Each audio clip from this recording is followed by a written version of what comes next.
عید کی نماز پڑھنے کا مکمل پریکٹیکل طریقہ سیکھ لیں، شروع سے لے کر آخر تک کیسے کیسے کیا کیا پڑھنا ہے اور کیا کیا نہیں پڑھنا، خود بھی طریقہ سیکھ لیں اور صدقہ جاریہ سمجھ کے دوسروں کے ساتھ شیئر بھی کر دیں۔ سب سے پہلے آپ نے نیت کرنی ہے 2 رکعت نماز عید الفطر، 7-6 زائد تکبیروں کے، رضا واسطے اللہ تعالیٰ کے، پیچھے اس امام کے، اور جیسے ہی امام اللہ اکبر کہہ کے نماز سٹارٹ کرے گا تو اس طریقے سے نیت کر کے آپ نے اللہ اکبر کہہ کے ہاتھ باندھ لینے ہیں، اور سب سے پہلے آپ نے پڑھنی ہے سبحانک اللہ۔ سبحانک اللہ پڑھ کے آپ نے خاموش ہو جانا ہے۔ امام اللہ اکبر کہے گا تو آپ نے ہاتھوں کو اٹھا کے اللہ اکبر کہنا ہے اور ہاتھ چھوڑ دینے، ہاتھ باندھنے نہیں ہے۔ امام دوسری بار اللہ اکبر کہے گا تو آپ نے بھی ہاتھوں کو اٹھا کے اللہ اکبر کہنا ہے اور ہاتھ چھوڑ دینے۔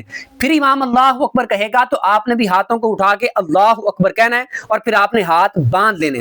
پھر آپ نے خاموش رہنا ہے۔ امام سورۃ فاتحہ پڑھے گا، امام نے سورت پڑھنی ہے، آپ نے خاموش رہنا ہے۔ اس کے بعد جب امام اللہ اکبر کہہ کے رکوع میں جائے گا تو آپ نے بھی اللہ اکبر کہتے ہوئے رکوع میں جانا ہے۔ رکوع کی تسبیح سبحان ربی العظیم یہ آپ نے امام کے پیچھے پڑھنی ہے۔ امام سمیع اللہ لمن حمدہ کہتے ہوئے کھڑا ہوگا، آپ نے ربنا لک الحمد یا اللہم ربنا ولک الحمد کہتے ہوئے کھڑے ہونا ہے۔ اس کے بعد اللہ اکبر کہتے ہوئے امام سجدہ کرے گا تو آپ نے بھی اللہ اکبر کہتے ہوئے پہلا سجدہ، امام اٹھے گا پھر دوسرا سجدہ، اسی طریقے سے دونوں سجدے آپ نے امام کے ساتھ کر لینے۔